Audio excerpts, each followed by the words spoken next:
tu n'entreras pas dans ce plan-là. Amen. Amen. Est-ce qu'on a compris cette vérité? Et le problème de l'humanité, ou le problème de l'homme, c'est quoi? C'est que beaucoup de gens viennent sur cette terre, ok, je vais dire certains après, mais beaucoup de gens viennent sur cette terre et bon, ils s'efforcent de vivre d'une certaine manière, mais ils ne disent pas consciemment que ma vie, je vais servir Dieu. Et c'est des choses que nous devons dire très souvent dans notre vie. C'est-à-dire, après quelque temps, il faut dire, Seigneur, ma vie t'appartient. Je vivrai pour toi. Et je te donne ma vie. Amen. Amen. De manière consciente, il faut le dire. Et il faut le déclarer. Le responsable numéro 1 de ta vie, c'est toi. Tu dois faire le choix. Et c'est la leçon que Dieu a voulu dire, on va lire ce passage après, a voulu montrer à Israël quand ils sont sortis de l'Égypte. Mais avant de lire ce passage, je veux dire aussi une autre chose.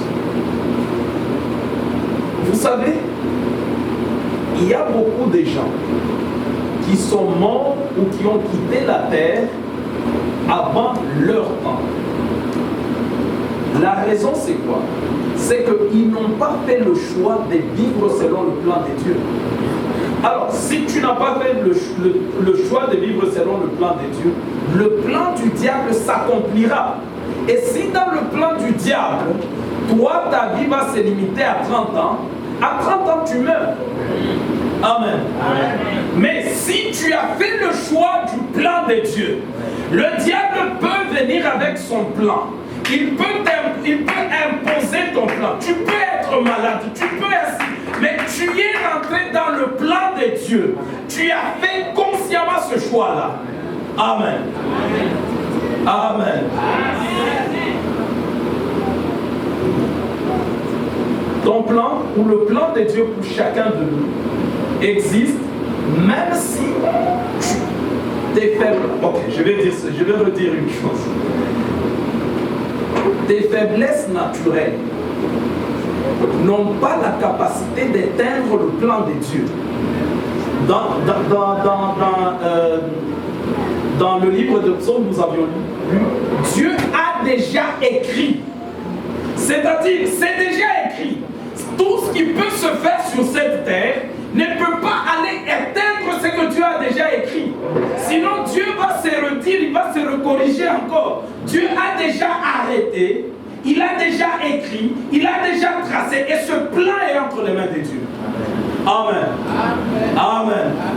Maintenant, ce qui nous reste à faire, comme je vous ai dit, c'est faire le choix et dire, Seigneur, je vivrai selon ton plan. J'accepterai de rentrer dans tes desseins. Je donnerai ma vie à toi et j'accepte le plan de Dieu.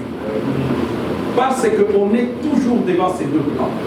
Soit les desseins de l'ennemi, soit les desseins de Dieu. Et c'est pourquoi dans Josué 24, le verset 15, on peut nous lire par l'homme de Dieu. Josué 24.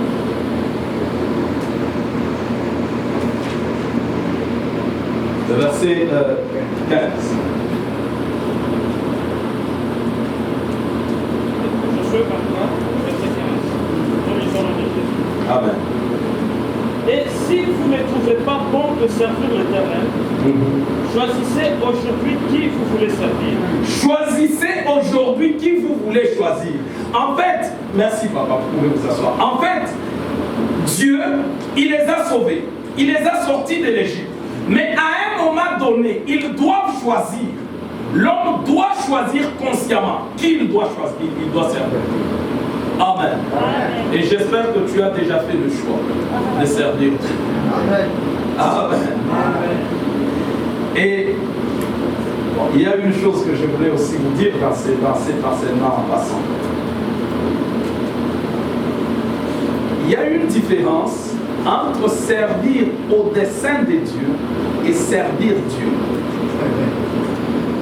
Servir au dessein de Dieu, c'est Dieu a des desseins qu'il a déjà formés.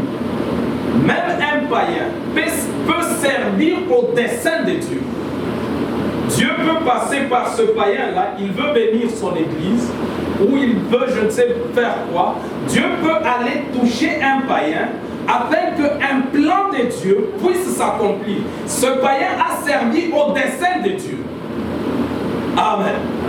Mais pour servir Dieu, c'est le servir, que ta vie serve Dieu sur cette terre, il faut que tu décides, tu fasses le choix et que tu dises ma vie servira Dieu. Amen. Amen.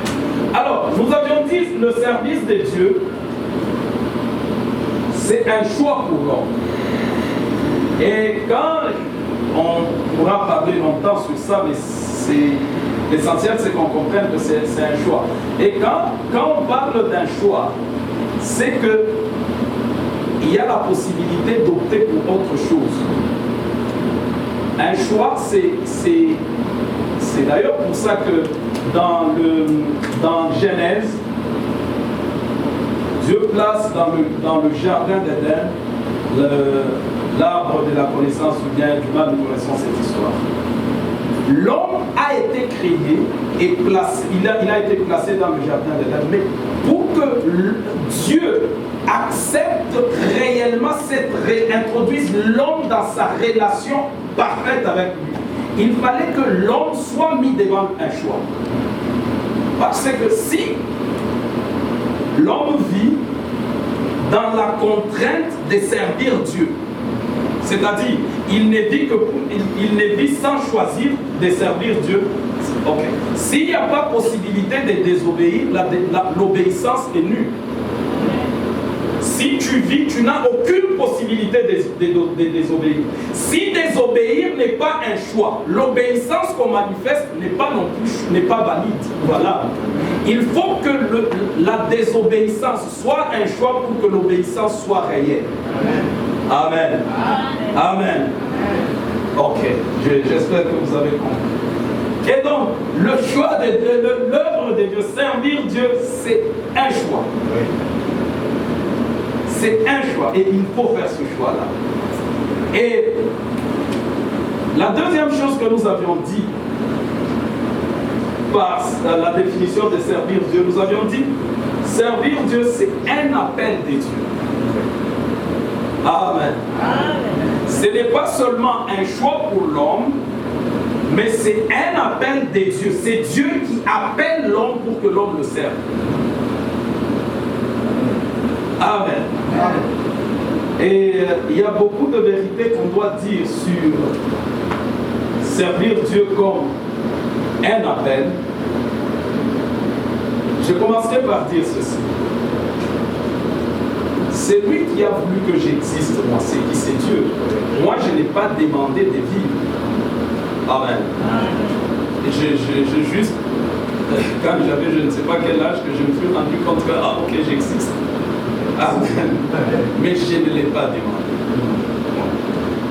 Et nous avions dit que Dieu, lui, quand il a créé le monde, il savait que dans cette génération où moi je vis, il y aura un problème auquel, disons, la solution à ce problème passerait par l'objectif pour lequel moi je vis. Amen. Alors Dieu, il a fait cet objectif-là, il dit, ok, il y aura ce problème, et pour que ce problème soit résolu, c'est ça qui doit se faire. Donc, l'objectif pour lequel moi j'ai vis, comme nous avions dit, a précédé mon existence. Avant que tu sois conçu dans le ventre de ta mère, je t'avais établi, je t'avais ainsi de suite. Alors, ça existait avant. Maintenant, moi, je me retrouve dans le monde. Et je commence à vivre. Mais celui qui a voulu que je vive, il est au ciel. Mais il faut qu'à un moment donné qu'il m'appelle. Amen.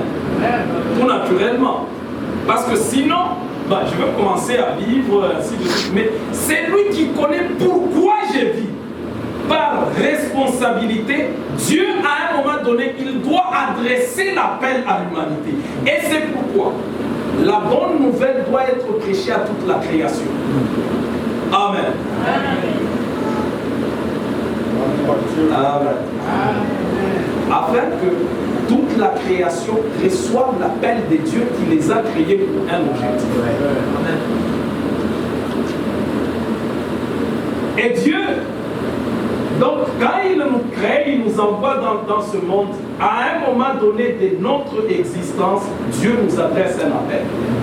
Parce qu'il a le plan et il dit, ok, maintenant, est-ce que tu peux venir? Parce que j'ai déjà conçu un plan. Tu n'existes pas pour toi-même. Tu existes pour ce plan-là. Alors, est-ce que tu peux venir afin que tu rentres dans ce plan? Amen. Amen. Et nous, notre réponse à l'appel de Dieu, c'est même ça, c'est comme l'entrée dans notre plan selon Dieu. Bethsalem, Dieu l'a créé très intelligent. Là, il fabriquait des choses, comme je vous ai dit. Peut-être qu'il avait même une petite compagnie là. Il crée ici l'or, ils font l'or, il fait des bijoux et puis il gagne de l'argent. Mais Bethsalem, comme je crois vous l'avoir dit la semaine passée, pour qu'il puisse réaliser l'objectif pour lequel